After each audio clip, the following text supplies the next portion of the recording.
As a stable democracy with a strong respect for the rule of law is earning it renewed international attention.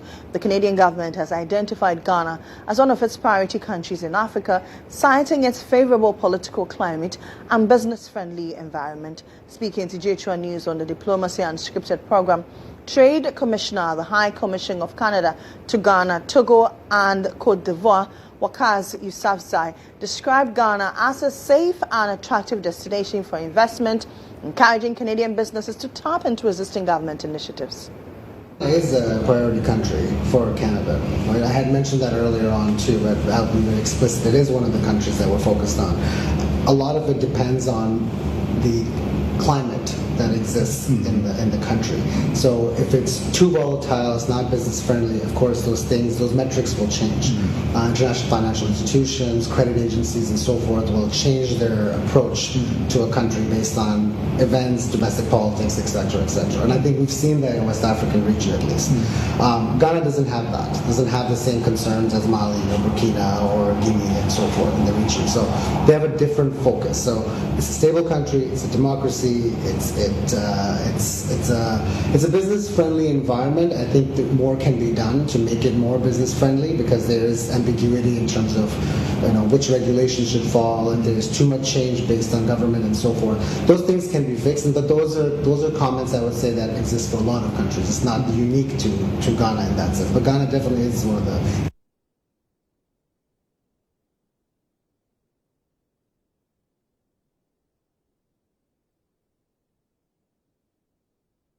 Now, the Trade Commissioner also raised concerns about illegal mining, stressing the need for government to intensify efforts to curb the practice in order to safeguard the country's environmental sustainability.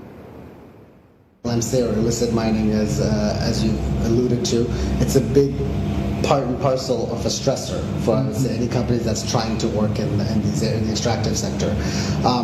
For me, I think the biggest risk here is the environmental piece. So you have mercury, you have cyanide, you have other rare earths that you're using in the mining process. So a Canadian company or any company, international company that's working in Ghana, they have to follow certain regulations, certain rules, safety measures, soil remediation, for example. So if you're going to extract minerals from one part, you have to fill it back up, replant it, and so forth, and monitor it to ensure. So there's a compliance component to that, and Ghana monitors that, right? So the cost is a bit higher for those.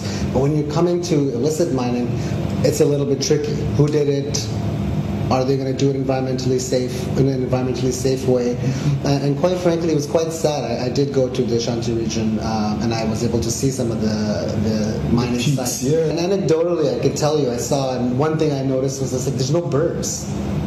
Ghana has a lot of birds. Yeah. I wake up in the morning in Accra, there's birds everywhere. All sorts of sounds. And then when I was going around these mine sites, nothing. Because they have these ponds of water that are just looks like sludge right by the roadside, and a bird can't sit there because it's contaminated. Yeah. So it's very sad to see that from an environmental perspective, right? So I think that kind of Galamsey leads to some of those things, and it really impacts livelihood in the medium to long term, right? So if you can't have fish, or you can't have birds, or you can't have any of the environmental pieces in the long run, it's quite a loss for the country. All right.